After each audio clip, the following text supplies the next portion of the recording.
anuncio dos eventos que va a haber aquí en el CAO.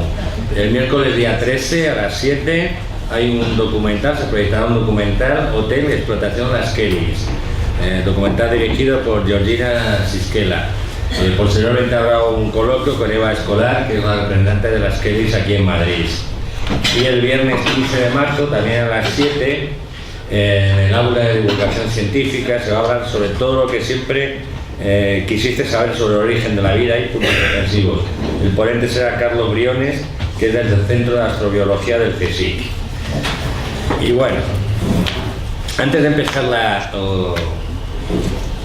clase de hoy vamos a hablar del ejército, el papel del ejército en la República.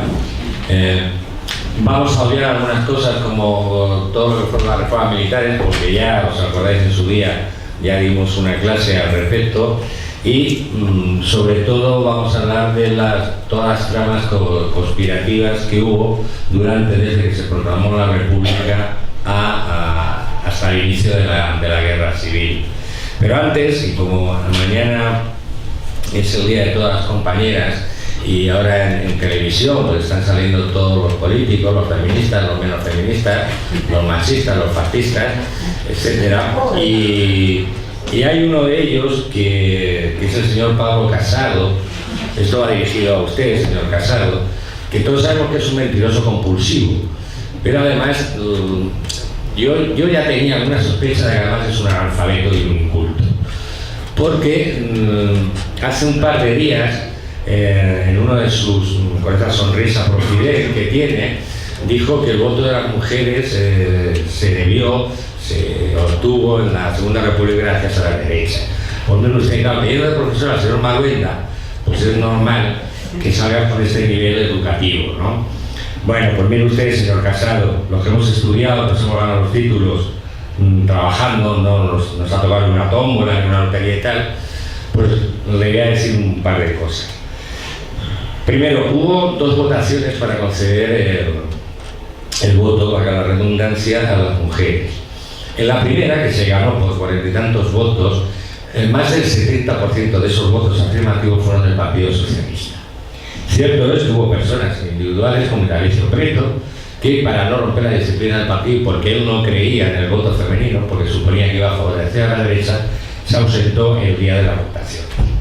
Bien, no todos los de derechas, algunos de derechas sí votaron a favor, porque era por el mismo argumento, pero al revés, porque ellos pensaban que el voto de la mujer, que estaría muy influido por los curas, favorecería a las derechas. Es decir, no porque ellos quisieran, porque nunca en un ideario de un partido de derechas en España, jamás, ni antes ni ahora, ha habido algunos puntos donde se haga una defensa de la mujer explícitamente. Eso seguimos igual, ¿no? Entonces hubo otra segunda votación, señor Casado, para que se entere, donde se ganó por un estrechísimo margen, y se ganó porque no estaban las derechas. Las derechas ese día no estaban en el Parlamento porque se habían marchado de las Cortes a raíz de los artículos que propone la Constitución sobre la cuestión religiosa. Entonces, señor Casado, mienta menos y lea más. Bueno, y vamos con el ejército. Desde los tiempos de Cánovas, cuando la restauración, ya se colocó al ejército como garante un poco de las libertades, de la seguridad del país, ¿no? Con la dictadura de Primo de Rivera, esta misión que se le había dado, entre comillas, se había dado al ejército, se vio potenciada. A esto tenemos que decir, a este poder, podemos decir que se le da, se une que el tradicional conservadurismo del ejército, ¿no? Es de siempre, incluso los liberales del siglo XIX, dentro en el fondo eran pensamientos conservadores. Pero este conservadurismo, si queremos, se vio acrecentado, por ejemplo, por la guerra de África, que dio lugar a lo que luego hemos conocido como los africanistas, una guerra que se caracterizó por la dureza y en algunos casos por la crueldad. Recordemos, bueno, sabéis que se emplearon armas químicas por parte de los españoles en la guerra del Rif, ¿no?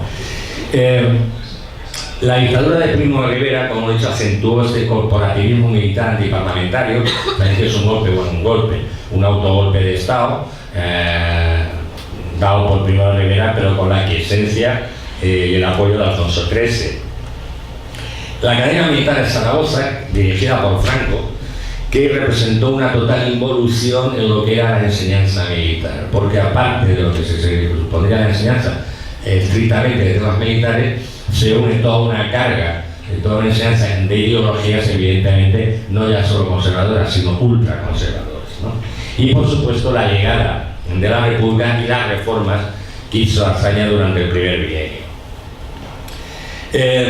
Por otro lado, muchos militares vieron también la llegada de la República como la posibilidad de que su protagonismo dentro de la sociedad se viera mermado.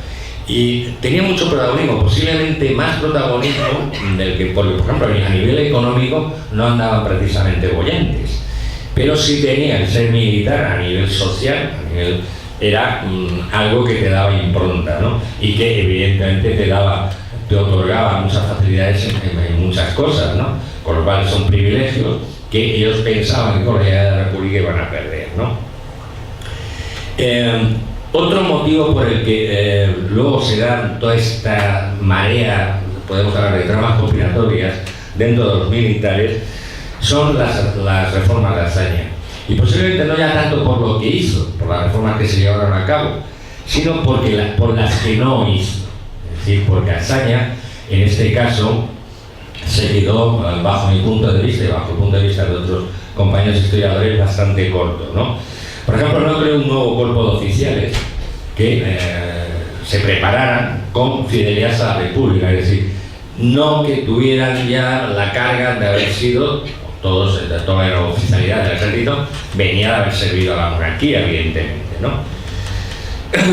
No depuró a conciencia del ejército de sus elementos más mercenarios, porque cuando sacó la ley, que sabéis que les daba la posibilidad de que no juraban la tasa de la República o podían pasar a la reserva con el sueldo íntegro, etcétera, no depuró, es decir, en muchos casos no se tenía que haber dado esa posibilidad, sino directamente apartarlos del ejército. No digo yo que no les dejaran superiores, pero apartarlos. Y dejó a muchísimos elementos que incluso de antes de proclamarse la República o en el mismo momento de proclamarse la República se sabía que iban a ser reacios al funcionamiento de la República, ¿no? Otro error muy grave también por parte de los distintos gobiernos republicanos fue recurrir a la jurisdicción militar cuando hubo conflictos especialmente graves, ¿no?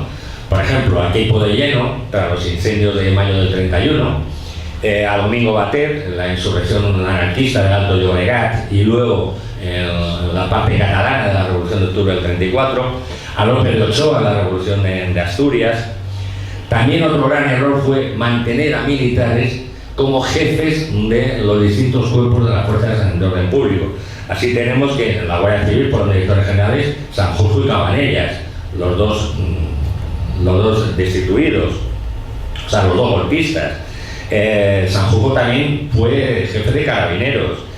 La Guardia de Asalto, su primer jefe fue Muñoz Grande, pero todos lo sabemos, ¿no? Que luego fue jefe de la División Azul. Es decir, que si tú intuyes o sabes que va a haber elementos que no son precisamente muy proclives a la República, lo que no puedes dejarles es en sus manos, además, todo el orden público. Independientemente de cuando ya ves que se pasa un poquito la insurrección, o como le quiera llamar, recurres a ellos para cortar este movimiento, ¿no?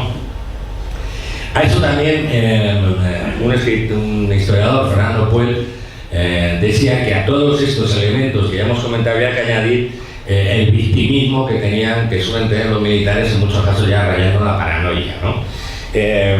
Porque decían o acusaban a la República de ser culpable de todos los males que le pasaba al país y a ellos, ¿no? Un poco llorones. Por ejemplo, no se entiende que se mantuvieran impuestos importantes. Cuando decimos que se mantuvieron a militares que habían ejercido con la monarquía, impuestos muy importantes: Fanjul, Godet, Varela, Franco, etc. Cuando Portela Valladares llega al gobierno en el año 35, Destituye a algunos, por ejemplo a Fanjul de Varela, pero por ejemplo mantiene a Franco como jefe del Estado Mayor Central, es decir, una persona que, como veremos luego, no venían conspirando desde ya, o sea, venían conspirando desde la misma proclamación de la República, ¿no? A este efecto también los militares se organizan, empiezan a organizarse. Por un lado, digamos, los reaccionarios, que en el año 33 crean la Unión Militar Española, la UME. Bueno, esta Unión Militar Española se puede decir que era un poco la continuadora de la Junta de Defensa, que fueron disueltas en 1922, pero mientras que la Junta de Defensa era una organización corporativista que lo que defendía, digamos, el Estado de defender era los salarios, las condiciones de trabajo, etcétera. Esta UME estaba muchísimo más politizada, es decir, no era tanto una asociación para defender los derechos de los militares, estrictamente, digamos, laborales o profesionales, sino más bien, y así llegó, como una trama conspiradora, es decir, de aglutinar a todos aquellos oficiales que estuvieran en contra de la República. Digo oficiales porque no admitían, en la UME no se admitían, por ejemplo, generales, ¿no? Esta asociación también estuvo muy relacionada con tres hechos, ¿no? Con la Sanjurjada del 10 de agosto del 32, con Casaviejas en enero del 33 y con las elecciones de noviembre del 33 también. En el primer caso, porque cayeron muy mal dentro de algunos militares, del estamento militar, las sentencias que se dieron tras la Sanjurjada, y eso que no ejecutaron la pena de muerte a nadie, porque sabemos que Sanjurjo fue condenado a muerte, pero luego posteriormente fue indultado, ¿no? Casaviejas tiene la relación porque de los 5 miembros de la primera Junta Central de la UME, 2 estuvieron muy directamente implicados en Casaviejas: los capitanes Barba Hernández y Gumersindo de la Gándara. Por ejemplo, Gumersindo de la Gándara fue el famoso que dijo que había oído a Azaña decirlo de tiros a la barriga. Como ya hablamos también cuando subía la clase de Casaviejas, su infundio de mentiras que ha ido avanzando a través del tiempo, ¿no? El primer jefe de esta organización fue el coronel retirado Emilio Taducci, pero pronto fue reemplazado, y que era el verdadero, digamos, organizador, a Barba Hernández. No voy a relatar gente conocida: estaba el coronel Ricardo Rada, estaba Valentín Galarza, el coronel, que estaba en todos los ajos, y al que llamaban el técnico. Tuvo además mucha relación con Mola. Mola, sabéis que era conocido como el director. El capitán retirado Nazario Cebreiros. Este hombre, Nazario Cebreiros, era, digamos, el encargado de redactar todas las proclamas, instrucciones, y colaboraba o escribía en un periódico que había, que era la Correspondencia Militar, que era todos los días un verdadero llamamiento a la insurrección militar. Bueno, de hecho, dejaron al final, en el año, creo recordar, 32, en el 32, se ordenó el cierre, porque es que era todas sus páginas eran golpismo puro y duro, ¿no? Es un periódico que podéis ver, sentáis en la Biblioteca Digital de la Biblioteca Nacional de España, están ahí todos los números. ¿Dónde tenían? Pues implantación, sobre todo en Madrid, en Barcelona, en Valencia, y en los estados mayores. En los estados mayores, entonces eran estados mayores divisionarios, pues de los 9 jefes de estados mayores, 5 de ellos pertenecían a la UME. De estos 9, 7 se sublevaron el 18 de julio. Es decir, que estaban metidos, como os he dicho antes, dentro de las verdaderas núcleos de poder dentro del ejército. Algo que no entiendes cuando vemos que muchos de ellos son nombres que se repiten en todas las conspiraciones, que se sabe quiénes son y lo que están haciendo, y aún así se les mantiene en unos cargos de máxima responsabilidad. A nivel operativo, el jefe de Estado Mayor es el mayor poder, el jefe supremo, digamos, ¿no? Se estima que aproximadamente un 10% de los oficiales, entonces pertenecían al ejército español, eran miembros de la UME. Un 10% ya es mucho, pero tenían muchísimos más simpatizantes. Sobre todo de aquellos otros oficiales, capitanes, tenientes, que fueron los que llevaron el peso luego de la sublevación del 18 de julio. Porque sabéis que generales operativos se levantaron muy pocos, la gran mayoría permaneció fiel a la República.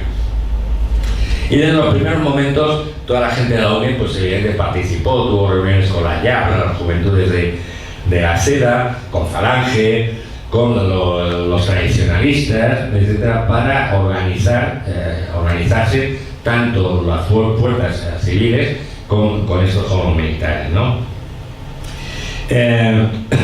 Para que se vea además cosas que son difíciles de entender. Mirad, antes, durante la campaña electoral para las elecciones de febrero del 36, la UME, donde se sabía quiénes eran sus miembros, quién era su junta directiva, todo, manda una nota, distribuye una circular, donde se anotaban 10 supuestos acuerdos del Frente Popular. Todos estos supuestos acuerdos totalmente inventados, como la famosa trama esta que tenían los comunistas para hacer la revolución, que ya hablamos otro día de ellos, que era todo un puro invento y que hasta lo reconoció Ricardo de la Sierva, ¿no?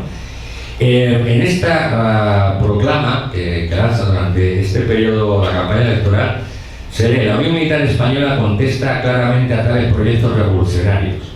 Ni con máscara legal ni legalmente se allanará a lo que se pretende. Las bases del Frente Popular solo se pueden imponer a España en la calle, a tiros, antes que consentir el triunfo del comunismo. Bueno, pues si ya necesitas algo más claro, para que en ese mismo momento se hubiera cogido absolutamente a todos los afiliados a la UNE y se los hubiera metido en un castillo militar, por ejemplo, se habrían evitado muchas cosas, ¿no? No voy a leer, hubo más circulares, es decir, cada circular, y no es que las distribuyeran solamente por los cuarteles, sino que también se hacían llegar afuera, es decir, que llegaban a los periódicos, llegaban a la opinión pública, ¿no? Un poco en contrapartida a esta Unión Militar conservadora, se creó la Unión Militar Republicana Antifascista, la UNRWA. La UNRWA nace en la primavera del año 35, la crea un oficial de máquinas, Eugenio Rodríguez Sierra, un capitán médico, Miguel Palacios, el sargento Alfredo Eurupión, un teniente coronel Ernesto Carratalá, que es además el que aparece como primer secretario general de la asociación, y el capitán Francisco Galán, que era hermano de Fermín Galán, sabéis, es uno de los mártires de Jaca, ¿no? Esta asociación nace con este nombre, luego hacen un llamamiento a antiguos miembros de la ANR, que era la Asociación Militar Republicana, una asociación militar republicana anterior estaba constituida de antes de la implantación de la República, y a la que habían pertenecido individuos como Queito de Llano o Ramón Franco o el general López Ochoa. Es decir, no, estos no se unieron a la UNRWA, ¿no? Pero bueno, se hizo un llamamiento y muchos se unieron, y en vez de llamarse, cambiaron el nombre. El primero fue Unión Militar Antifascista, pues de Unión Militar Republicana Antifascista. Miembros insignes de esta asociación, pues por ejemplo los generales Miguel Núñez de Prado y Juan Hernández Sarabia, los capitanes Carlos Faraudo, que fue asesinado por los fascistas, y Fernando Conde, los tenientes José del Castillo, que también fue asesinado poco antes, un par de días antes que a Calvo Sotelo, etc. Vamos a las conspiraciones.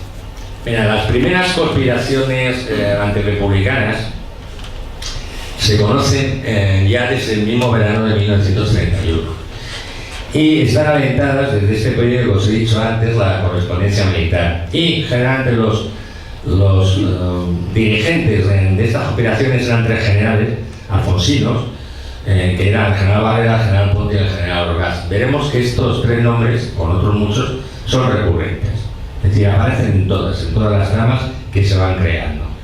Hay una primera reunión, digamos, conspirativa que tiene lugar en casa del Marqués de Quintanar el 12 de mayo del 31. Ahí están presentes militares como Ponte, Orgaz, Tella, Cobián, y también civiles, como el conde Vallellano, Juan Puyol, que era un director del diario Informaciones, y que, digamos, era un secretario, por llamarlo de alguna manera, de Juan Marx, ¿no? Dávila, Fuentes Pila, El cabeza militar de estos primeros escarceos conspirativos era el general Orgaz, ¿no?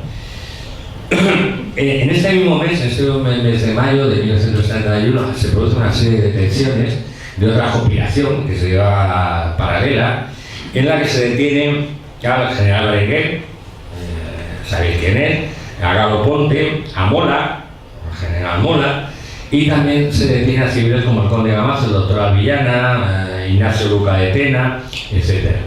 Es decir, ya hay, como veis, no ha pasado ni un mes, o prácticamente poco más de un mes, y ya están las ramas conspiratorias, tanto militares como civiles, y algunas unidas para derrocar a la República.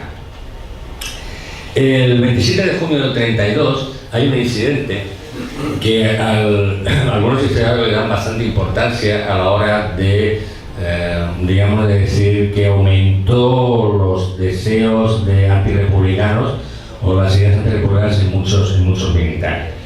El día 27 de junio del 32, por orden del general Villegas, tres regimientos de infantería se trasladaron a las academias militares que había entonces en Carabanchel. Bueno, en Carabanchel, en campamento. De campamento y Carabanchel. Allí teóricamente era para que confraternizaran con los cadetes, ¿no?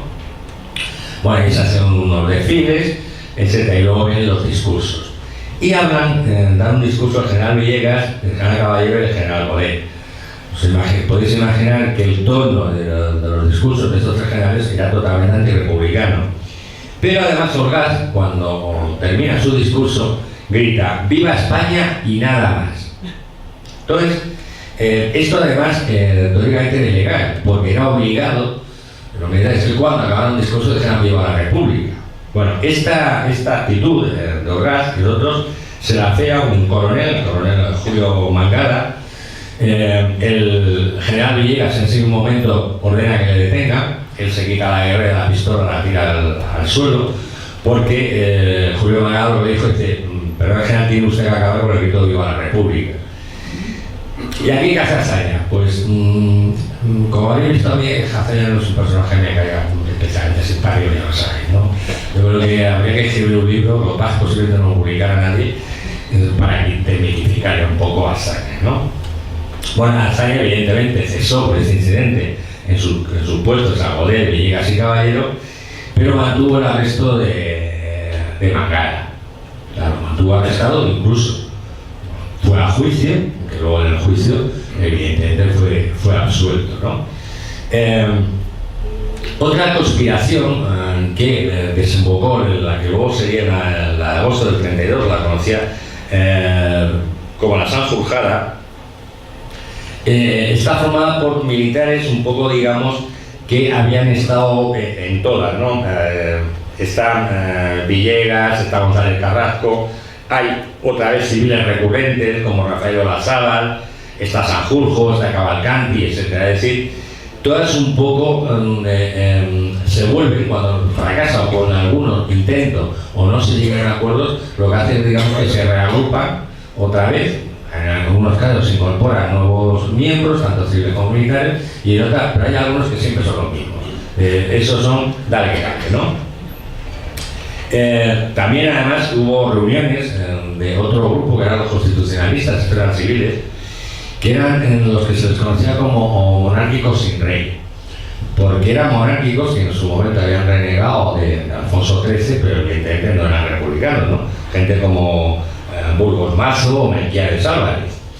Entonces estos también intentaron por su cuenta organizar una especie de complot para ver si luego se sumaban los militares y podían dar un golpe de Estado. Tenía el apoyo de exiliados como Juan de la Cierva, que si recordáis fue el único ministro que cuando las elecciones municipales de los republicanos es el único que le aconseja a Alfonso XIII que resista de cualquier manera y que saca el ejército a la calle y que se cargue a todos los que están dando vivas a la República, ¿no? Calvo Sotelo, que estaba entonces en el exilio, Eduardo Aunós, etc., ¿no?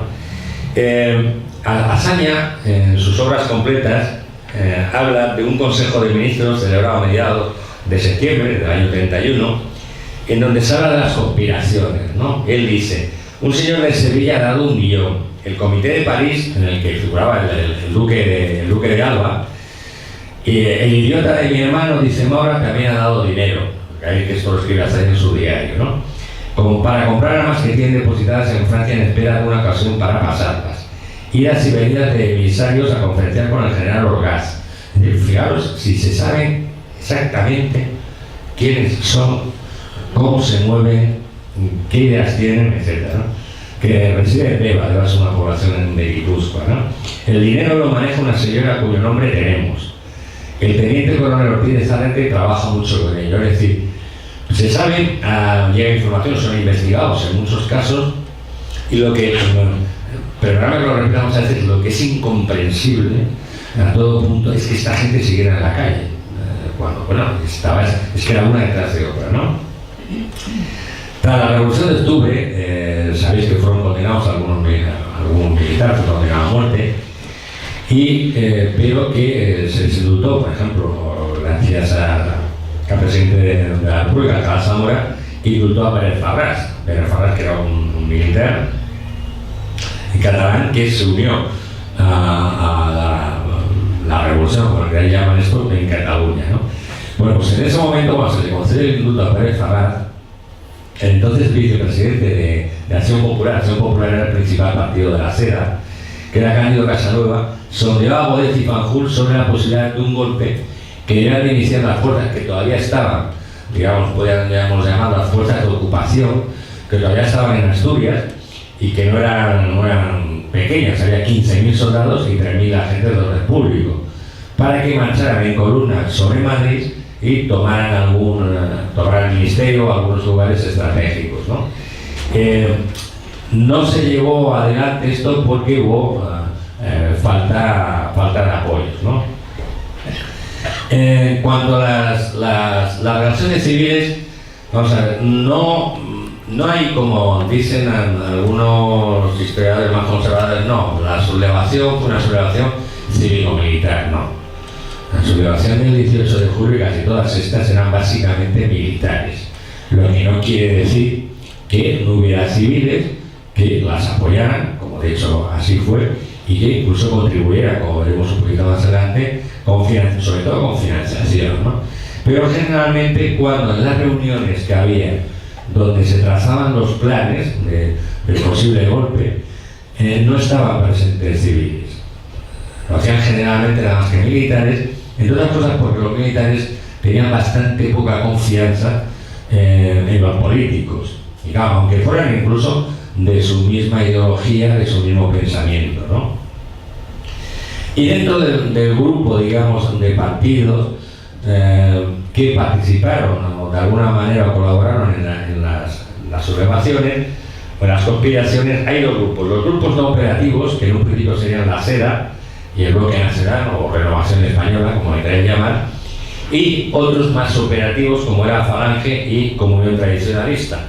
¿Por qué digo que estos eran más operativos? Porque estos dos últimos tenían fuerzas paramilitares, sobre todo la Comunión Tradicionalista, los requetés, gente entrenada y armada. Es decir, digamos que en un momento determinado, si se contaba con ellos, para el momento determinado se diera el golpe, saliera a la calle también, pues si la gente preparada, armada y que no se arreglaban, ¿no? Mientras que tanto la SEDA como el Renovación Española, el Bloque Nacional, participaron más en dar apoyos, en conseguir ayuda, conseguir armamento y conseguir fondos económicos, y eso veremos que, claro, evidentemente tuvo una importancia vital. En el 18 de julio fue vital la participación de elementos civiles, sobre todo porque son ellos los que consiguen el famoso avión, el Dragón Rapid, que traslada a Franco desde Canarias a Marruecos, ¿no? La implicación de la SEDA en las tramas golpistas, en su momento, bueno, durante muchos años, Gil Robles intentó minimizarla, decir, no, bueno, nosotros realmente no tuvimos nada que ver con la conspiración y tal, que es justo todo lo contrario que dijo cuando le interrogaron para la causa general. Claro, evidentemente la causa general, que es ese mamotreco histórico-policial el que montó el franquismo después de la guerra para hacer todas las depuraciones y a ver a cuánta gente iba asesinando. Claro, y me ibas a decir que había estado a favor de la República, ¿no? Entonces ahí sí, ahí bueno, dijo que poco menos que le faltó coger un fusil y irse a pegar tiros también, ¿no? Cosa que luego, o sea, en este carácter camaleónico que solía tener Gil Robles, intentó decir, no, bueno, como luego también se hizo opositor al franquismo, ¿no? Claro, Gil Robles era así, ¿no? A nivel de ideologías, como hemos dicho, una gente que sí tuvo a nivel de civil mucha importancia, o más importancia que otros, fueron los monárquicos. Y de los monárquicos se puede decir que hay dos, o había, de hecho es que había dos ramas: los alfonsinos, que lo que pedían era la restauración de Alfonso XIII, y los carlistas, los de la comunión tradicionalista. Y ya en 1930, fijaros, antes de las elecciones, y hay ciertos grupos de monárquicos, de estos monárquicos alfonsinos, que empiezan a crear organizaciones para un eventual triunfo de la República. Estaría preparados para empezar ya a conspirar, incluso a asaltarla, ¿no? Por ejemplo, el doctor Alvillana funda el Partido Nacional Español. El doctor Alvillana es uno de los primeros, digamos, fascistas en cuanto a formación, ideología, pensamiento que hay en España. Digamos, es uno, entre comillas, de los padres del fascismo español, que sabéis que tenía alguna peculiaridad con respecto al fascismo italiano, ¿no? Eugenio Vegas Latapié crea Juventud Monárquica. Algunos ministros de Primo de Rivera ponen en marcha la Unión Monárquica Nacional, que tenía como principal figura ideóloga a Ramiro de Maeztu. El instituto sigue llamándose Ramiro de Maeztu. Eso es una de las cosas que empiezan a chocar ya, ¿no? Que algunos de los ideólogos, los mayores ideólogos del fascismo, bueno, pues le sigan dando a las instituciones. No se me escapa, cosas que se me escapan. Ojo, independiente de que era un gran intelectual, lo cual nadie pone en duda, ¿no? En los 2 o 3 años siguientes, Vegas Latapié y Maeztu empiezan a pensar en crear un movimiento intelectual autoritario, ¿no? Para combatir el liberalismo y el republicanismo, ¿no? El 14 de abril del 31 se reúnen en Madrid, en casa del conde de Guadalhorce, Carlos Sotelo, Yanguas y Mesía y otros exministros, y deciden crear una escuela de pensamiento contrarrevolucionario. Estos son los que quedan en el Círculo Monárquico Nacional, que es de donde se provoca, desde el balcón, de donde tenía el círculo, la calle Alcalá, es donde se provoca en la celebración del 1 de mayo, en el mismo año 31, los que ponen la marcha real a toda castaña en el balcón abierto, mientras la gente subía del Retiro de escuchar un concierto, ¿no? Ya todos sabéis, no voy a repetir la que ya a partir de ahí se dio parda, ¿no? No sé, pues se suele decir, ¿no? La SEDA, como os he dicho antes, no fue un grupo operativo, no fue un partido operativo, pero sí apoyaron, bueno, de hecho también hubo una ayuda financiera, ya lo veremos, se le dieron 500.000 pesetas a los sublevados de los fondos que tenía para las elecciones la SEDA, ¿no? Decía Gil Robles, que es un personaje más que camaleónico, cínico, a más no poder, ¿no? El 6 de marzo del 36, en unas declaraciones al debate sobre el triunfo, comentando el triunfo del Frente Popular, dice: es un hecho y a él hay que plegarse. Nuestro partido no variará su política, ni piensa remotamente en soluciones de fuerza. Sabe ganar y sabe perder. Claro, todo esto lo dice el 6 de marzo. Ya empieza en el Congreso a dar unos discursos totalmente incendiarios, diciendo que bueno, España era una anarquía total y estaba al borde del caos, etc. Y aparte es que estaba implicado tanto Gil Robles como Carlos Sotelo como José Antonio Primo de Rivera, sabían, conocían al dedillo todos los planes, las operaciones militares que estaba viendo, porque es que se las decían, incluso en algunas se solicitaba su ayuda para cosas de estas, digamos, de intendencia, etc., ¿no? Las reuniones, que todas las reuniones de los gobiernos se hacen en casas de civiles, de elementos civiles, ¿no?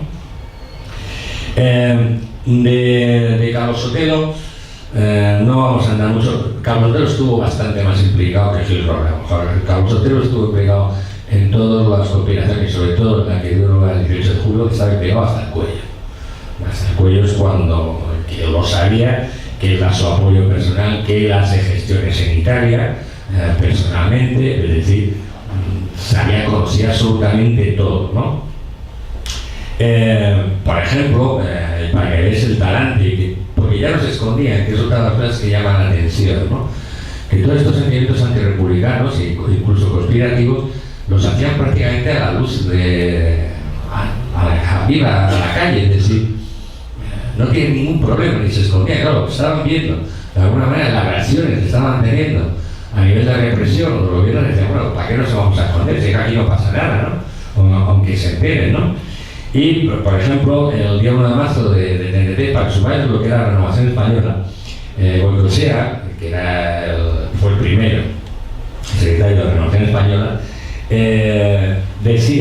escribía en el ABC, en una entrevista al ABC, decía: el fascismo, la disciplina de todas las clases por el Estado. Es decir, no se esconde de que además, una vez instaurado, que se dé un golpe de Estado, lo que se quiere instaurar es un Estado autoritario y de corte fascista. Es decir, eso los civiles, los militares no lo tenían tan claro. Realmente los militares no tenían ni idea de qué hacer si triunfaba un golpe. Porque unos querían volver a la monarquía alfonsina, es decir, que retornara a Alfonso XIII. Otros querían una dictadura republicana. Otros querían, evidentemente, que fuera la otra rama de los Borbones, en este caso los cambistas, que hubiera un nuevo, pero no de la rama de Alfonso XIII. Es decir, no tenían nada de claro qué iban a ser luego, ¿no? Y había distintos enfoques ideológicos dentro de estos conspiradores, ¿no? La Falange, junto a los carlistas, se implicaron ya a tope, ¿no? La Falange, en una reunión que tienen en Gredos, en los días 15 y 16 de junio del 35, decide llevar a cabo una sublevación armada, incluso ser ellos los primeros que salgan a la calle, y cuando ellos estuvieran en la calle, con esta insurrección armada, violenta, que el ejército se vería arrastrado a ayudarles y a participar en esta sublevación, ¿no? Falange, un hecho que además es un tanto curioso, a Falange la financiaban principalmente los monárquicos alfonsinos. ¿Por qué? Porque la tenían como la fuerza de choque. Además, llegaron a acuerdos, es decir, mira, nosotros os vamos a dar tanto dinero y a cambio a los rojos leña. Es decir, digamos, eran los matones de los monárquicos alfonsinos, que eran los que les daban el dinero, ¿no? Esto es además en un acuerdo se llega en el Escorial, en el verano del 33, un acuerdo firmado por José Antonio I de Rivera y Antonio Goicoechea, ¿no? También recibió dinero de los fascistas, de Mussolini, de los fascistas italianos. En Italia les entregaba 50.000 liras mensuales a través de un agregado de prensa de la Embajada de París. Entonces veías que a José Antonio de vez en cuando se iba a París, José Antonio, que fue varias veces, o otro dirigente de Falange, y allí la Embajada de París le daba el dinero. Esta cantidad se mantuvo hasta desde junio del 35 a enero del 36. Luego, a partir de ahí, por problemas que había presupuestarios en el gobierno italiano, se la bajaron a la mitad. Ángel Viñas, el gran historiador Ángel Viñas, estima que Falange recibió de Italia lo que serían 4 millones de euros en total en este periodo de un año, prácticamente, ¿no? En todas estas tramas conspirativas, Falange y Renovación Española iban bastante al unísono, hasta ya partieron un poquito peras cuando Carlos Sotelo quiso ingresar en Falange y José Antonio personalmente vetó su entrada en Falange. Entre otras cosas porque José Antonio primero de ver a Carlos Sotelo no es que estuviera precisamente en la mejor de las estimas, ¿no? Y esto a Carlos Sotelo la verdad es que le cabreó bastante y enfrió muchísimo las relaciones, incluso en tramas conspirativas de estas dos fuerzas, ¿no? Comunión Tradicionalista también entra, y además tenía los requetés, o sea, los CNRs tenían un grupo armado, muy armado, muy bien armado, muy preparado militarmente. Incluso había habido regresos, se habían ido a Italia a formar militarmente. Y, como todos sabéis, el golpe de 18 de julio salieron a la calle, sobre todo en las provincias donde ellos tenían, Navarra principalmente, ¿no? Pero costó muchísimo llegar a un acuerdo. Además, se llevaban unas conversaciones para la colaboración directamente el general Mola y Falconde, que entonces era el secretario general de Comunión Tradicionalista. Y hasta, bueno, el Falconde a Mola le cabreó bastantes veces, ¿no? Porque no se ponían de acuerdo, básicamente porque los carlistas lo que querían es ser ellos los que de alguna manera encabezaran la sublevación, que esa se tendría que hacer con la bandera bicolor y teniendo claro que el objetivo era la restauración monárquica, ¿no?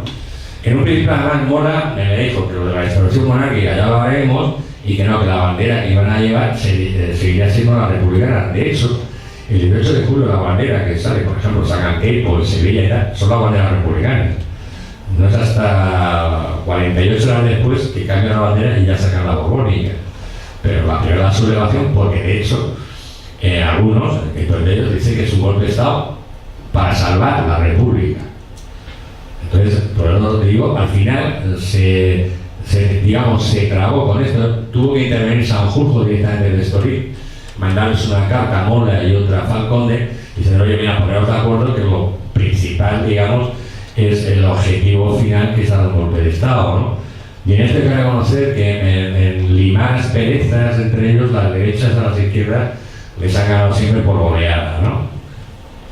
Nosotros, venga, tiran nosotros a la cabeza y ellos discuten, pero al final llegan a acuerdos.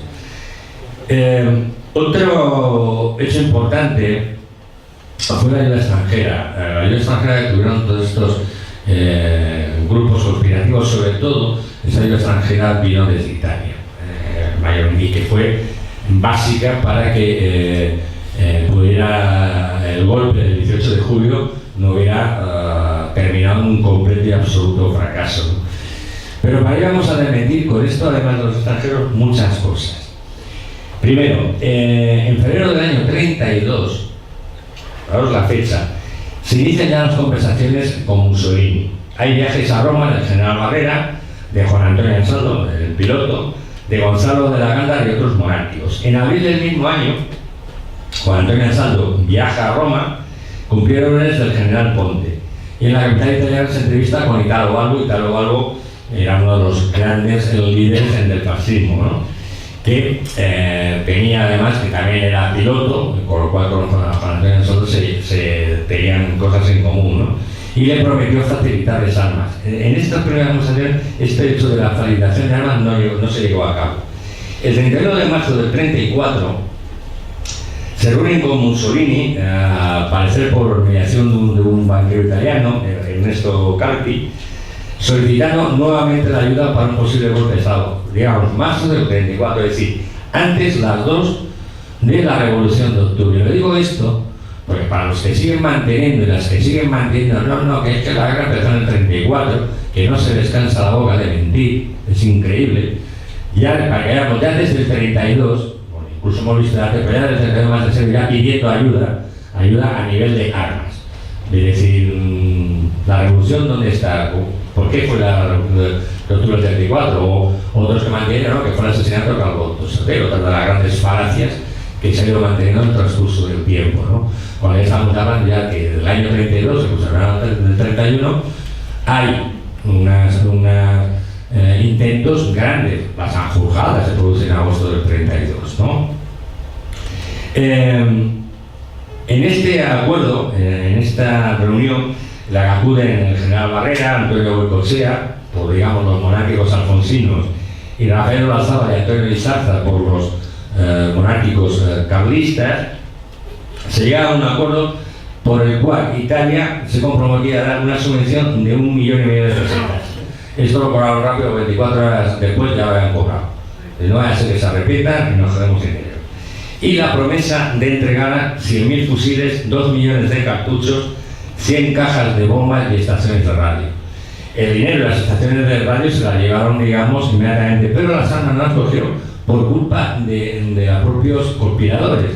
porque no organizaron bien la recogida de toda esta cantidad de armas y entonces no se llevó a efecto.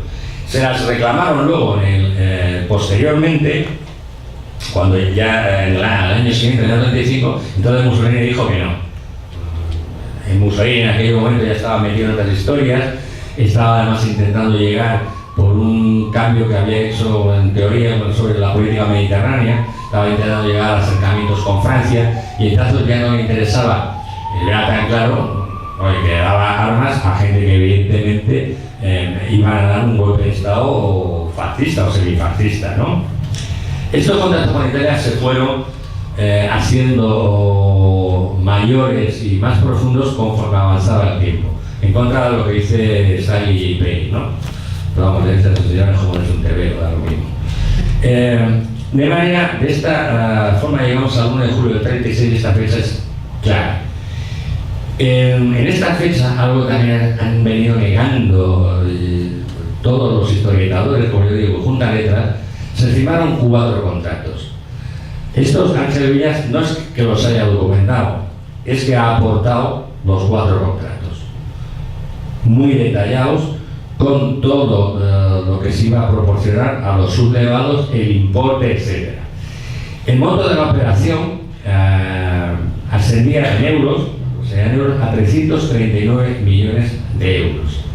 Es decir, como podéis imaginar, en esos contratos iba todo tipo de armamento, incluyendo aviones tanto de combate como aviones de transporte, ¿no?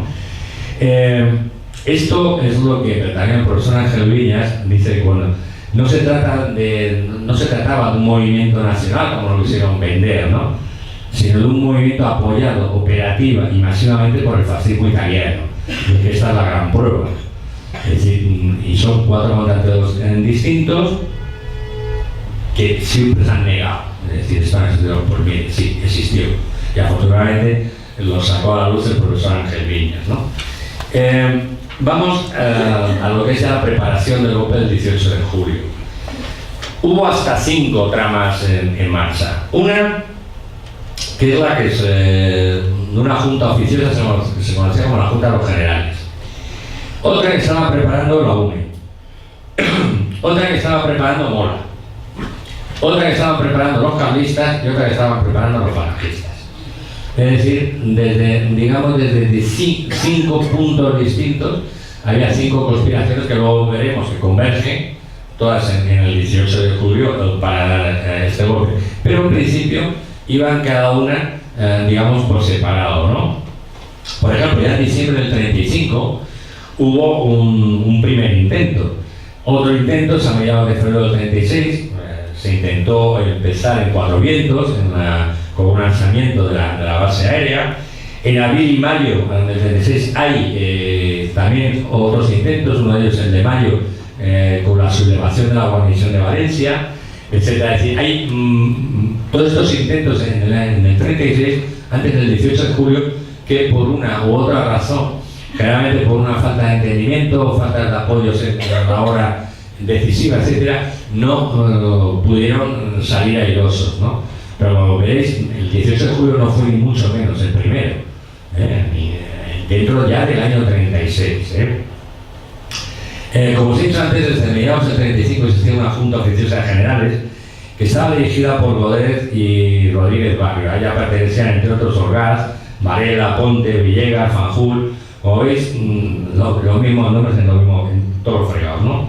Esta junta fue la que designó como jefe máximo de la sublevación al general Sanjurjo, que en marzo del 36 también hizo un intento. En marzo del 36 Sanjurjo viaja a Alemania, se reúne allí con altas personalidades nazis, entre ellas Canaris, que sabéis que era el ministro, digamos, de Asuntos Exteriores alemán, con von Hoppel, con von Stoer, es decir, con elementos nazis de importancia, ¿no?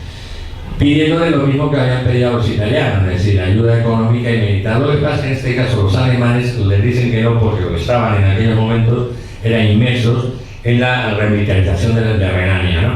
Y entonces no andaban como muy sobrados en este momento, bueno, como para darte a ti dinero y sobre todo armamento, ¿no?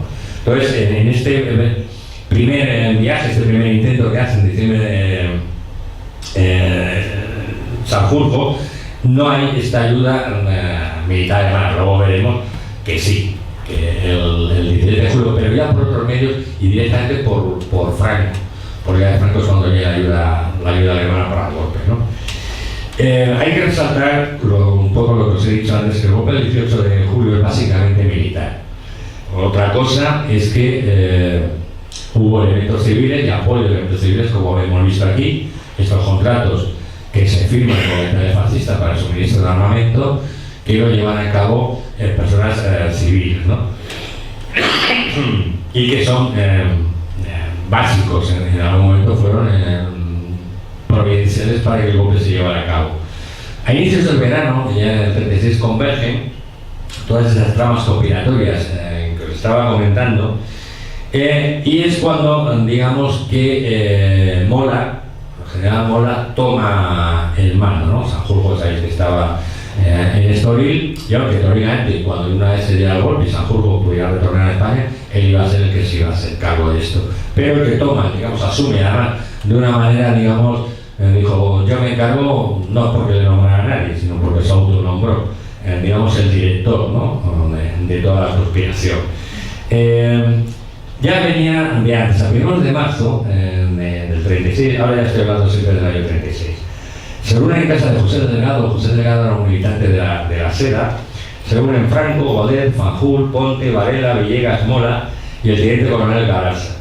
En esta reunión se debatió sobre la posibilidad que había de derrocar a Saña en esos mismos momentos, y es Mola el que lo frena, el que dice que hay que tener paciencia, porque el golpe hay que prepararlo muy bien y el golpe tiene que ser definitivo. Es decir, no solo conformarse con que, bueno, puedas derribar a Saña como presidente de la República, sino no, y que tiene que ser un golpe no solo que acabe con Saña, sino que acabe con el propio régimen, ¿no? Esto lo reconoce uno de sus colaboradores, que es Félix Maíz, que en una obra que escribió, El lanzamiento en España, cuenta que efectivamente Mola fue el que paró esto, esperando que hubiera más apoyos, también porque consideraban que no eran los suficientes apoyos en algunas determinadas guarniciones. Sabían seguro que en Madrid se iban a fracasar, que en Barcelona iban a fracasar, pero también otras guarniciones de provincia no lo tenían tan seguro, ¿no? Digamos, porque todavía ya había algunos oficiales, sobre todo mandos, reticentes a incorporarse, a que no lo veían muy claro de que un golpe triunfara, ¿no? El 17 de abril esta Junta de Generales acuerda dar el golpe el día 20 de abril. El 19 de abril se enviaron instrucciones a la UME, a la Unión Militar Española, para que las tropas se mantuvieran acuarteladas a las órdenes de Rodríguez Barrio.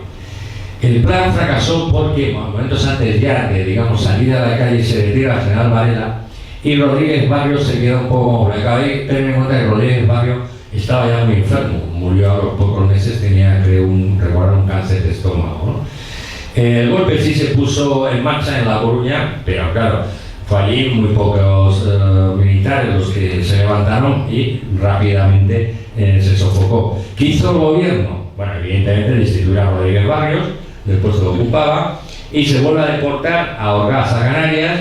Vera es desterrado a Cádiz y Villegas, Saliquet, González, Carlos y Fanjul son declarados disponibles forzosos. Es decir, disponibles forzosos es que no lo meten en la cárcel. O sea, siguen andando libremente por la calle. Sigue siendo difícilmente entendible, ¿no?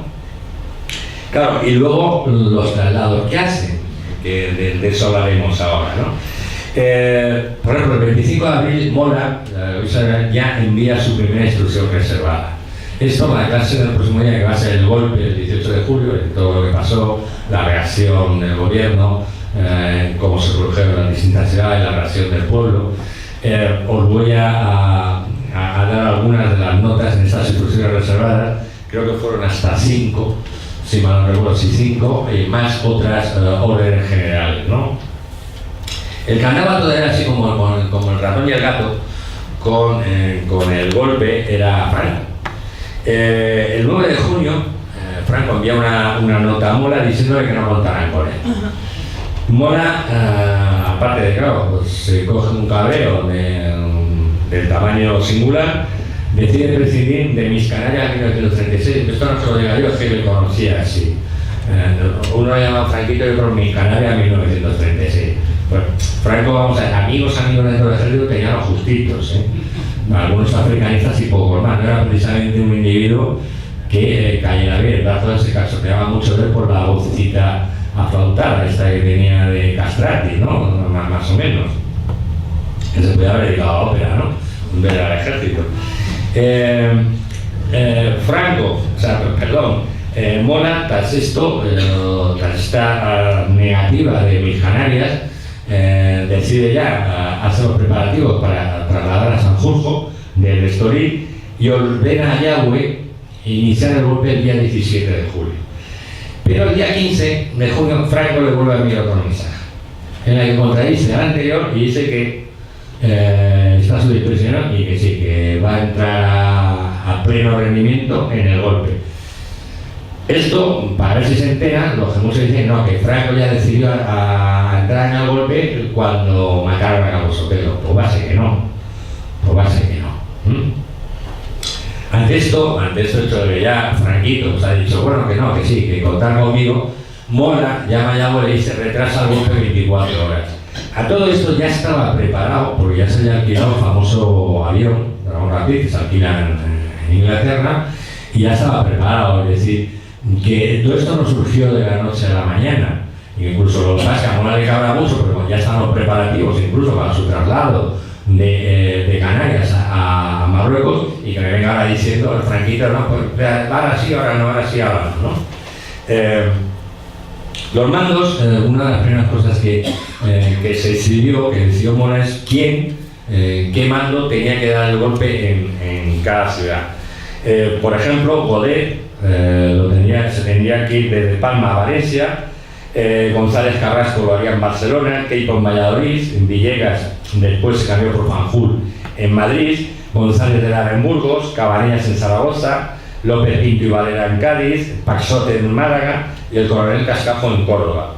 Para Marruecos la pieza clave era Yagüe, aunque al final de una reunión, cuando ya Franco decide que sí, se cambia y se decide que la sublevación de Marruecos la dirija Franco y no Yagüe, ¿no? Y también se cambia algún destino posteriormente. Estaba primero ya una semana antes del golpe, ¿no? Por ejemplo, a Queipo de Llano, cuando se le encarga de ir a Andalucía, a Saliqué se le cambia el destino y se le manda a Valladolid, y como se comentaba antes, a Franco a Madrid. Y queda pendiente la jefatura en Madrid, si va a ser Fanjul o no, y el destino final del general Godet. Bueno, para que veáis los grados en el cinismo, los he visto, digamos, ahora voy a decir los tres cínicos, ¿no? El primero, Franco. El día 23 de junio, es decir, a menos de un mes del golpe de Estado, el entonces comandante general de Tenerife, que era el destino que tenía Franco, envió una carta al presidente del gobierno, el ministro de la Guerra, Santiago Casares Quiroga, en la que le avisa de que hay malestar en el ejército.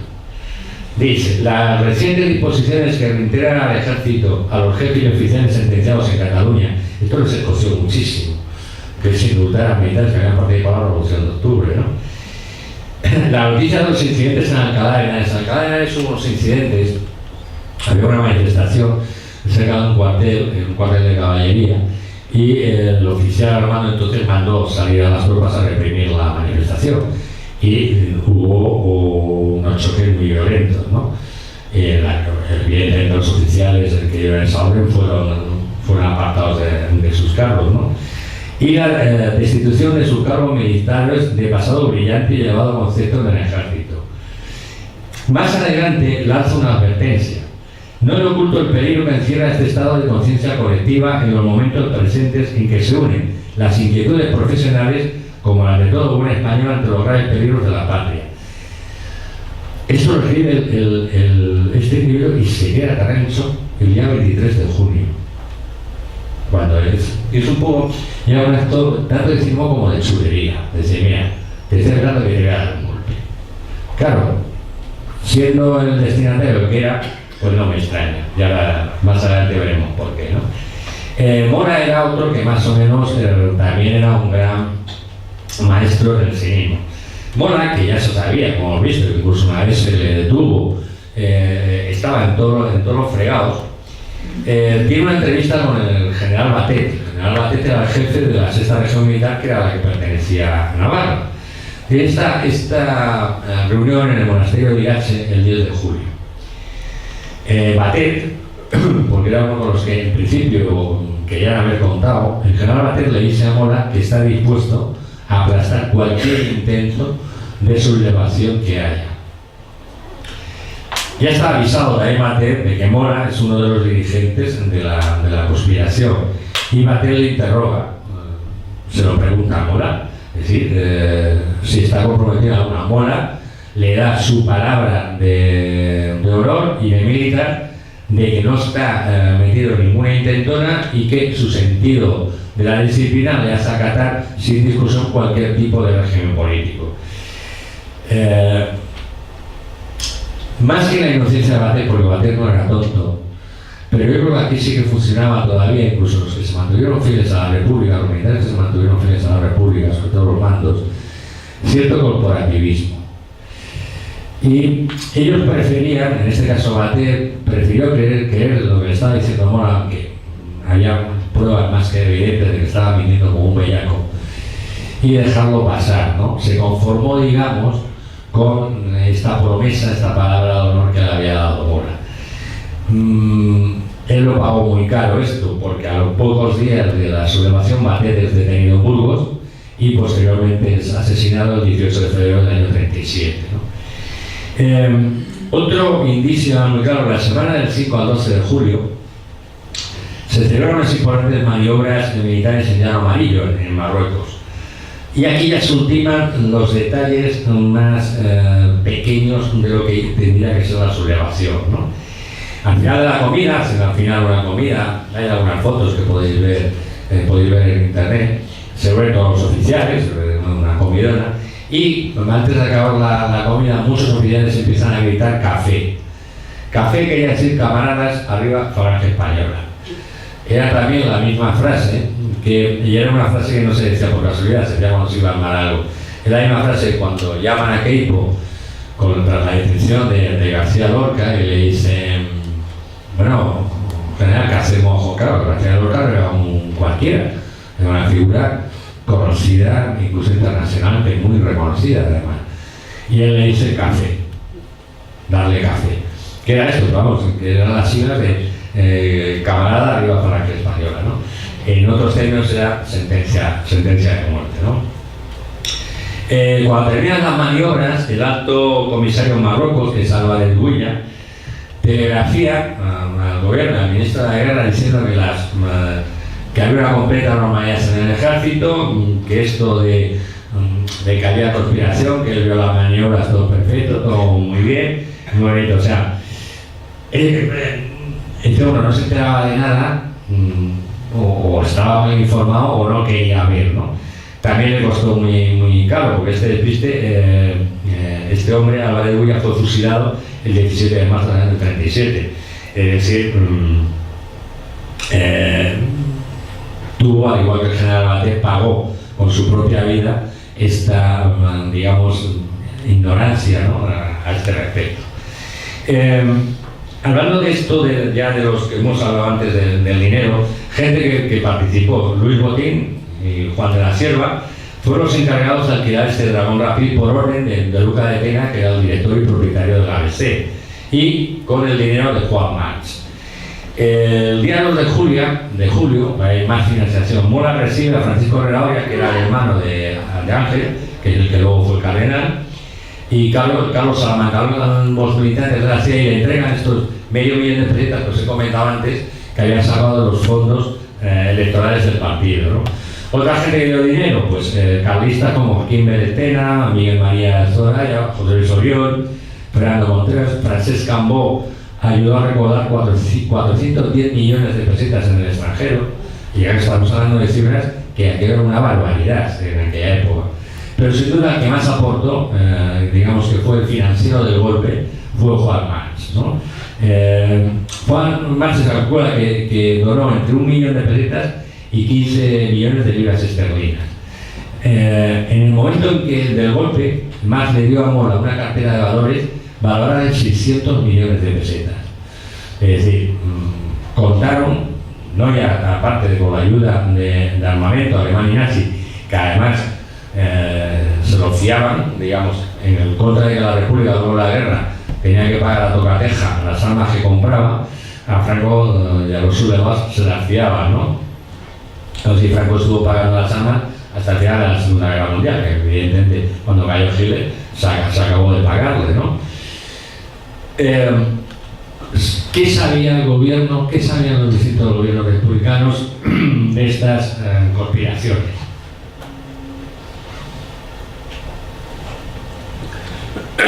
Pues prácticamente todo. Y desde el principio, para que eso me queda bien, a principios de septiembre del 31, Queipo de Llano, ojo, Queipo de Llano, le comunica a Manuel Azaña, que entonces era ministro de la guerra, que un coronel le ha solicitado para adherirse a un movimiento militar contra el gobierno, en el que están comprometidos Godet y Barrera. Es decir, cuando Queipo de Llano todavía era republicano y actuaba aquí por, digamos, de chivato de sus propios compañeros. ¿Sabéis? Queipo de Llano, aparte de que era un enfermo mental, realmente yo creo que se metió en esto cuando destituyeron a Alcalá Zamora. Sabéis que eran consuegros, Queipo de Llano y Alcalá Zamora. Entonces, cuando destituye a Alcalá Zamora del presidente de la República, es cuando yo creo que Queipo de Llano decide incorporarse a esta gente, ¿no? Pues ten en cuenta que Queipo de Llano también había participado en la sublevación de Jaca. Él junto a él intentó sacar, bueno, de hecho empezó a sacar, él estaba entonces destinado a un campamento, y Ramón Franco, que también participó, que estaba en Cuatro Vientos. Entonces, estaban en la conjura en contra de la monarquía. Pero fijaros ya cuando llegan las primeras noticias por un propio militar que te dice, oye, mirad, y te da nombres, que esto hay.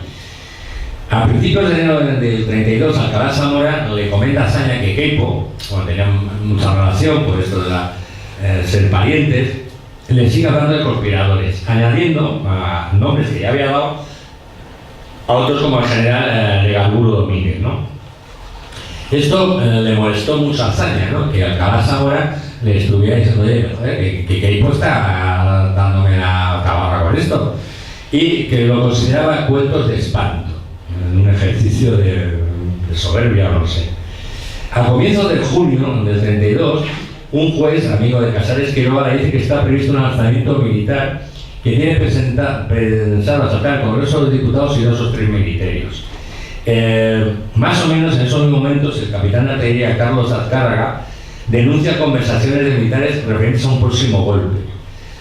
No se hicieron ni caso. Pero ya durante el año 36, aquí ya se empiezan a multiplicar no ya solo las denuncias, sino se empieza a saber con documentos, porque localizan, con nombres, es decir, todo. El gobierno quiere todo por muchas vías. Es decir, lo sabía todo el mundo, salía la prensa, dijera prácticamente a diario, se hablaba de una trama conspirativa. Les llegaban informes de la policía, le llegaban informes de la UNRWA, le llegaban informes de los propios políticos, como Indalecio Prieto, que vemos que es uno de los que más insistía en decir lo que se nos viene encima, ¿no? Etcétera. Por ejemplo, el general Masquelet, al poco de tomar posesión del cargo de ministro de la guerra, que lo tomó el 19 de febrero del 36, la UNRWA le envía un informe denunciando la actividad de algunos militares destinados en Marruecos, ¿no? Nombra a Tella, Delgado, Serrano, Abadión, Solans, Arriba, etc. Y de la mayoría de los comandantes de los regulares y de la Legión. También denunciaban a Fanjul y pedían que se destituyeran a todos los mandos de los regulares y de la Legión y que se sustituyeran, digamos, por militares, por oficiales, que la República estuviera segura que iban a ser fieles. Es decir, y esta gente sabía, porque no vieron que ahora son militares, estaban dentro de los cuarteles. Es decir, tenía una información evidentemente de primera mano, ¿no? En marzo ya es la prensa, hay una campaña de la prensa de izquierdas que exige que todos los jefes de oficiales que estén destinados en África se les haga traer a la península, ¿no? Ante esta petición, Santiago Casares Quiroga, que era a base del presidente de gobierno, ministro de la guerra, manda a publicar un desmentido en la prensa y dice: estos rumores, que desde luego se pueden calificar de falsos y de provistos de todo fundamento, tienden sin duda a mantener la inquietud pública, a sembrar animosidad contra las clases militares y a socavar, si no a destruir, la disciplina, base fundamental del ejército. El ministro de Ejército se honra en hacer público que toda la oficialidad y clases del ejército español, desde los empleos más altos a los más modestos, se mantienen dentro de los límites de la más estricta disciplina, dispuestos en todo momento al cumplimiento de sus deberes, y no, hay que decirlo, acatar las disposiciones del gobierno legalmente constituido. Esto lo van a publicar el día 19 de marzo del 36. O sea, era un vidente Casales, pero lo sabía, es decir, ya se sabía, los he visto en estas fechas, y ya sabía que se estaban cociendo cosas, ¿no? Por estas fechas también, más o menos, cuando el Alessio Prieto y otros dirigentes socialistas advierten tanto al presidente del gobierno como al presidente de la República como al general Masquelet que la conspiración no paraba y que incluso había una fecha prevista, que era el 20 de abril, y no se equivocaban. El día del 19, lo he comentado antes, hay un intento, salen a unos cuarteles, fracasa porque no hay suficientes apoyos, pero te estaban diciendo hasta la fecha. Ya, es decir, fijaros la información tan buena que estaban recibiendo políticos, como en este caso en el secreto, como los militares de la ONU, ¿no? Juan Simeón Vidarte, que escribió un libro que todos somos culpables, decía al respecto de estas políticas que mantuvo el gobierno con distintos militares. Decía, nosotros lo sabíamos por las imprudencias cometidas por el general Orgaz en un cuarto de banderas, donde expuso que Franco se pondría al frente del ejército de Marruecos, Mora de Navarra y Rodríguez Carrasco del de Cataluña. Aunque por diferentes fuentes se sabía que al frente del directorio militar figuraría Sanjurjo. Para Prieto, si llegaba a producirse la sublevación, el jefe indiscutible era Franco. Prieto, que se parece a Manuel, pero era muy inteligente y muy buen político y muy listo, además también lo dijo en un meeting en mayo, en Cuenca, quiero recordar, que el verdadero jefe de la sublevación, cuando se diera el golpe, iba a ser Franco. Cuando entonces no estaba todavía Sanjurjo vivo, todavía no había muerto en un accidente, estaba Mola vivo, que se supone que iba a ser el sucesor, para que también se murió en un accidente, pero ya Prieto sabía que el que se iba a hacer cargo, lo intuía, ¿no? Que el que se iba a hacer con el mando iba a ser Franco, ¿no? Como así fue, ¿no? Por ejemplo, hay en vista ya de que se ponían muy pesados las denuncias, el gobierno envía al general García Caminero a Navarra para que vea a ver por dónde anda Mola, ¿no? Cuando vuelve García Caminero da un informe en el que sobre todo remarca que Mola se ha alejado inmediatamente de Navarra, porque lo que está haciendo es, con gente que ya estaban allí, oficiales que ya estaban sublevando los acuartelamientos, lo que estaba haciendo era crear cizaña en los acuartelamientos y preparar la sublevación de las guarniciones, además de tener conversaciones para que se implicaran los carlistas también como fuerza de choque. Y pues a este informe que dice, o sea, pero no lo dejé para mañana, hoy mismo, sacarlo de ahí. No lo hicieron ni caso, ¿no? Para que veáis más cosas, entre finales de mayo y principios de junio, por los cuarteles de la Guardia Civil de Barcelona, se van repartiendo unas hojas para que, firmadas por los guardias que quisieran comprometerse con el futuro alzamiento. Ponía abajo, firmante, tal, empleo, tal, del tercio de la Guardia Civil, tal.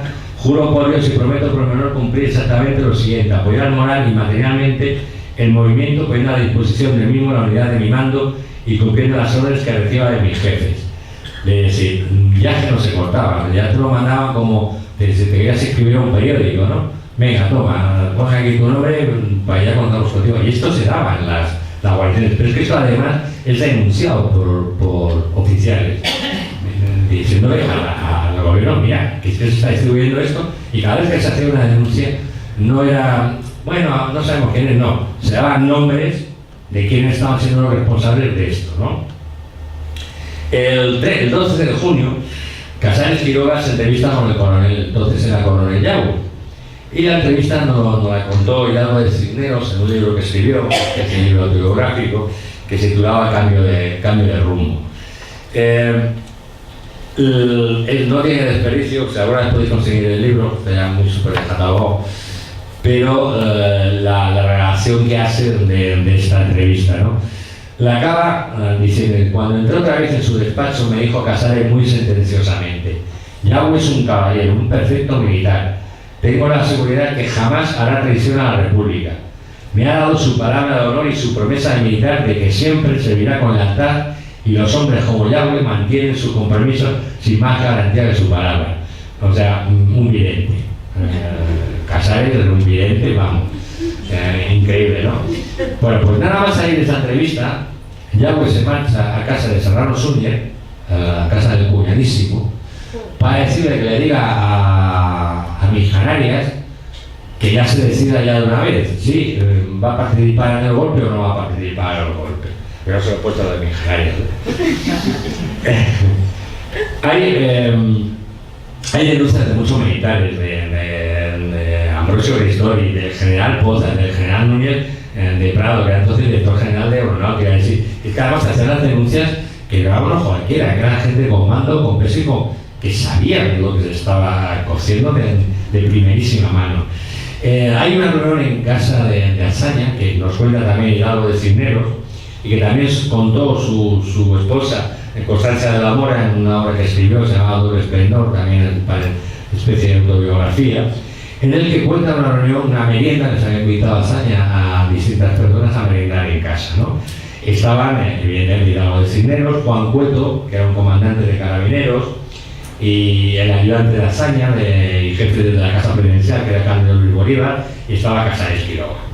Bueno, cuente Hidalgo de Cisneros: durante la merienda Azaña me interpeló: según me dice Casares, creo que tiene usted algo importante que decirme. Comencé a explicarle con pruebas claras y concretas los preparativos que estaban llevando a cabo los militares nacionales para la sublevación.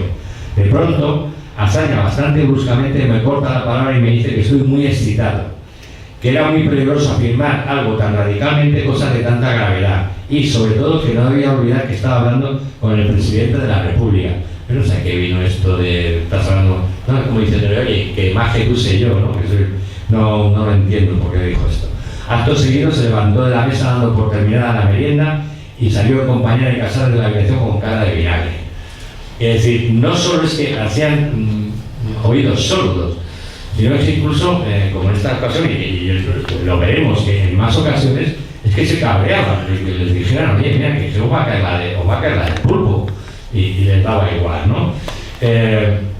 Fernando de los Ríos también escribió que una vez, pues, conversando con unos amigos que habían ido a la estación de Atocha a despedirle porque él marchaba al extranjero, le dijo a un compañero del PSOE, Alejandro Otero concretamente: me voy preocupado, y así se lo he dicho a Santiago Casares, porque 3 de los generales enemigos de la República han sido destinados a puestos que ellos hubieran elegido para conspirar y sublevarse contra ella: Mora a Navarra, Godeta a Baleares y Franquito a Canarias.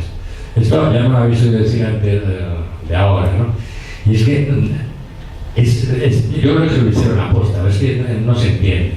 O sea, sabes que la gran ascendencia que tiene Franco sobre las tropas marroquíes, oye, no lo mandes a Canarias, que lo tiene al lado.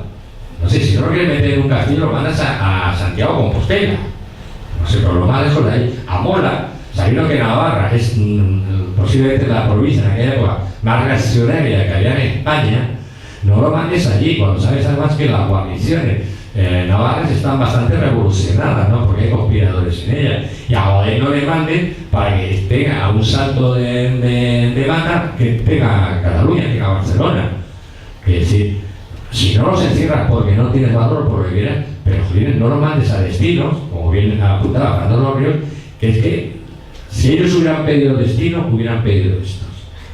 Pero es que ya creo que es que en algún momento incluso esto lo pensamos, que ese documento no existe o no se ha encontrado, si es que ha existido alguna vez, de que ellos solicitaron este cambio de destino. Pues es que no es lógico que se lo pongas tan sumamente fácil, ¿no?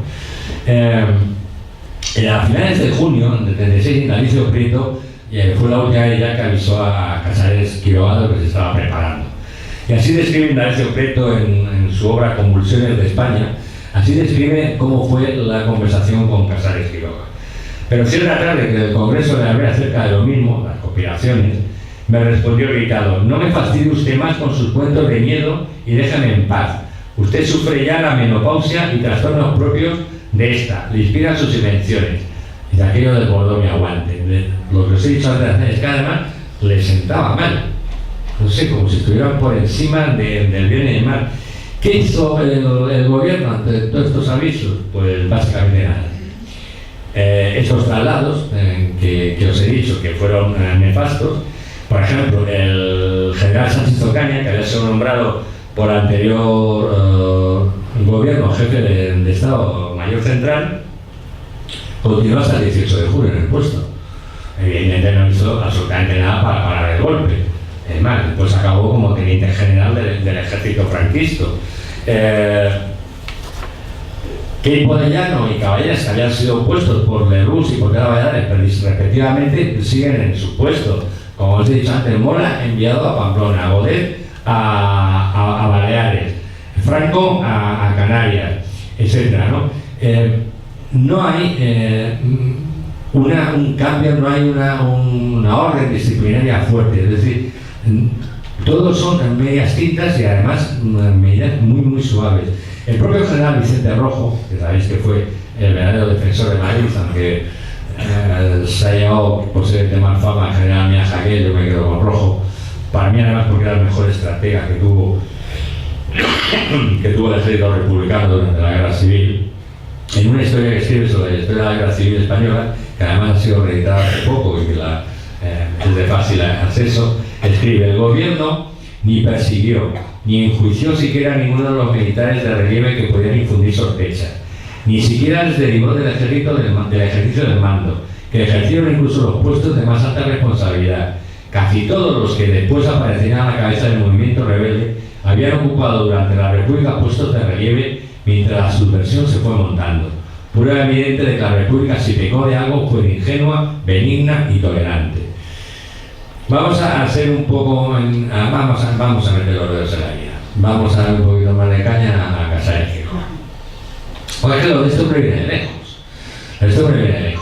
Cuando la sublevación de Jaca, se había creado un comité revolucionario, estaba habiendo problemas de organización. En Jaca, con Fermín Galán, García Hernández, pues tenía un poquito de prisa, en fin, pero faltaban unos detalles y se envía a Casares Quiroga a Jaca un día antes de la fecha prevista para el golpe, para que contacte con Fermín Galán y le diga que atrase el golpe porque todavía no estaba preparado en Madrid, una serie de manifestaciones, de huelgas que iban a ver que todavía no estaba muy coordinado y que frenara de momento un golpe. Bueno, pues Casares Quiroga llega a Jaca sobre las 11 de la noche y se va a dormir.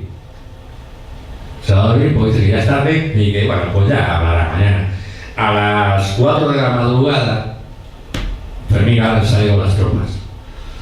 Es decir, si este señor, además es que es curioso porque se alojó en un hotel que estaba al lado de donde estaba Fermín Galán, pero al lado, es decir, cruzar la calle.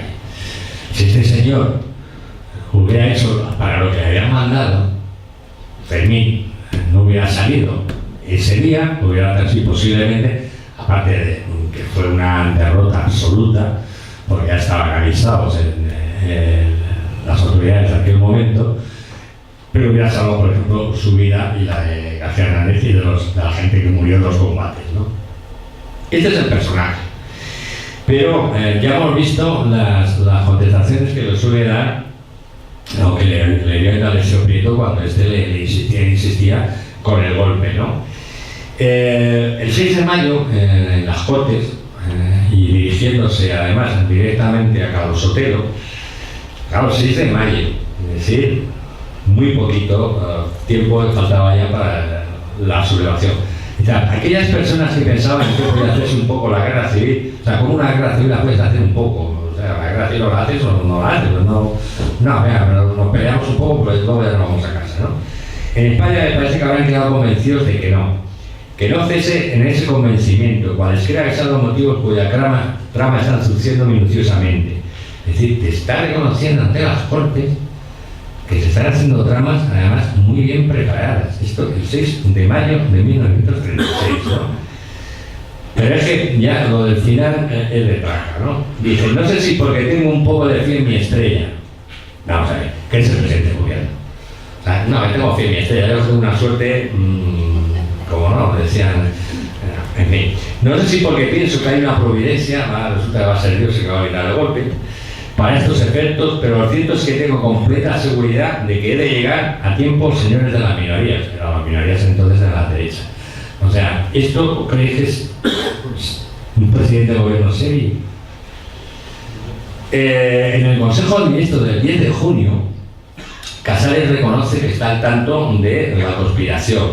Dice, desde primeros de junio venimos siguiendo la pista de la conspiración. Tenemos todos los hilos en la mano y las instrucciones enviadas por uno de los jefes de la conspiración con la firma del director, como si no supiera que el director era Mola. Pues lo sabía. Fueron recogidas por el director general de Seguridad, Alfredo Mayor, en un registro hecho a uno de los más significados conspiradores. ¿Quién era este conspirador? ¿Se le detuvo? ¿No se le detuvo? ¿Qué se hizo, no? En el Consejo de Ministros del 10 de julio, el que entonces era ministro de Comunicaciones y Marina Mercante, Bernardo Ginero de los Ríos, presenta una amplísima documentación con unas pruebas contundentes sobre las conspiraciones y los conspiradores. La respuesta de Casares es, cuando menos, asombrosa, ¿no?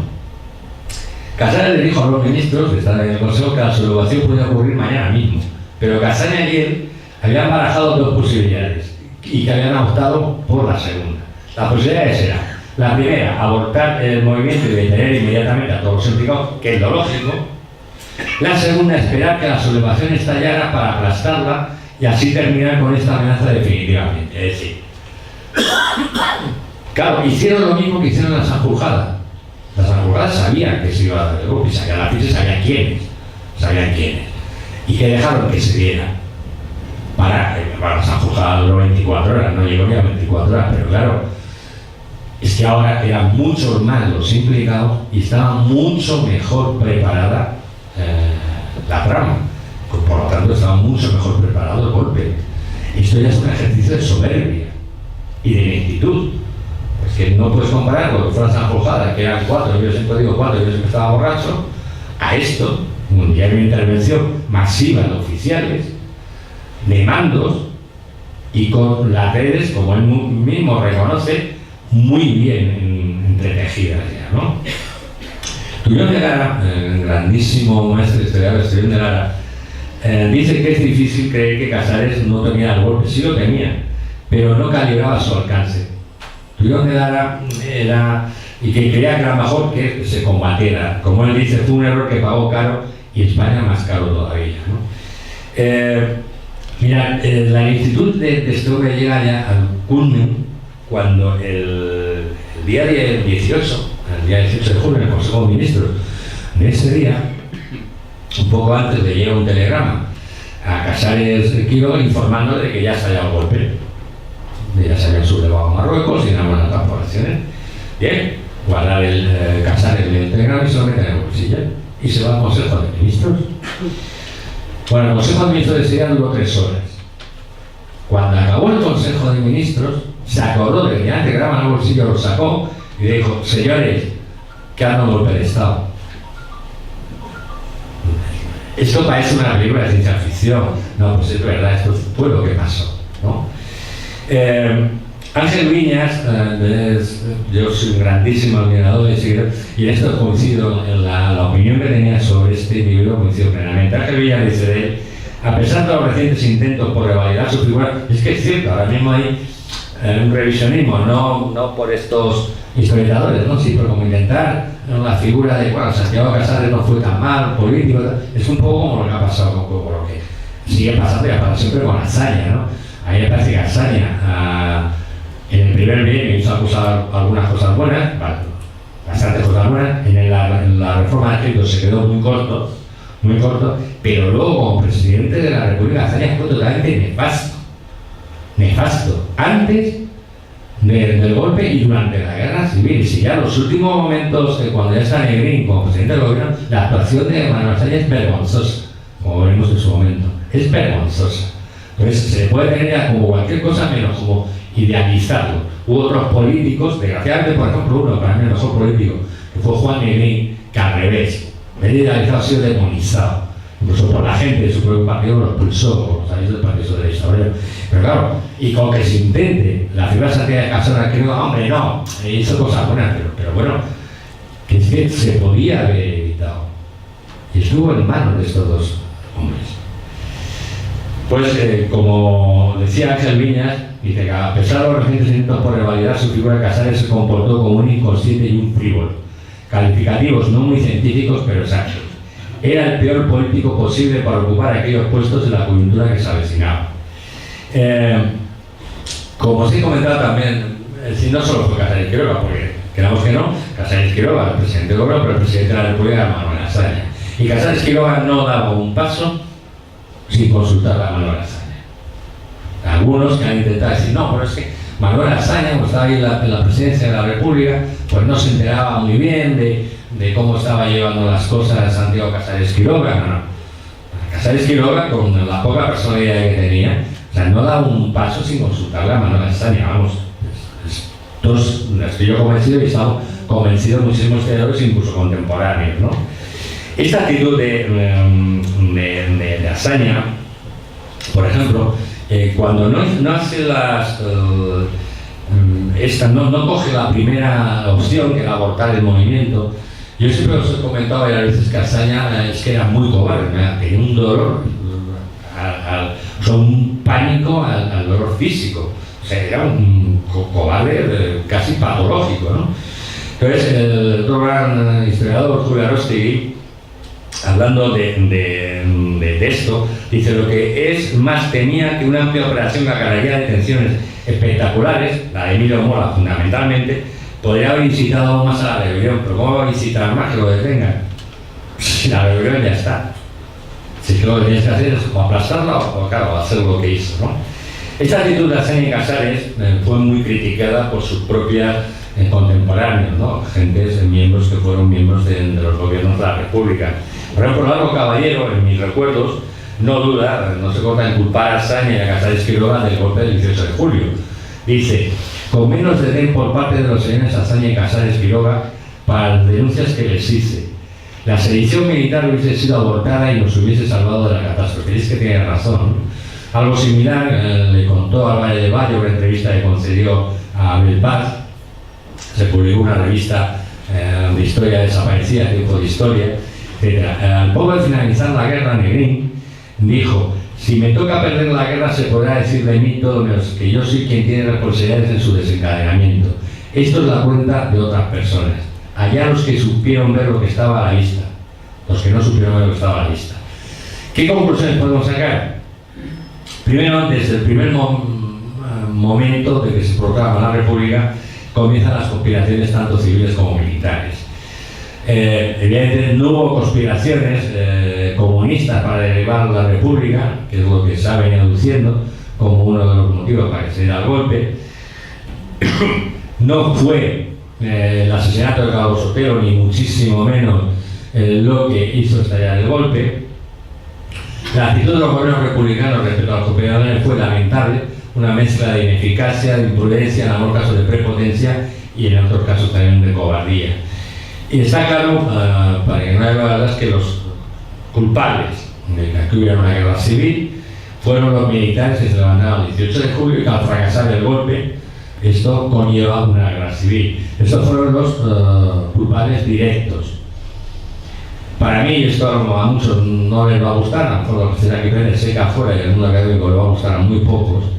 Para mí hubo otros dos culpables de que en España hubiera una guerra civil. Dos con nombre y apellido: Manuel Azaña y Santiago Casares Quiroga. Muchas gracias. Si queréis alguna pregunta, aquí está.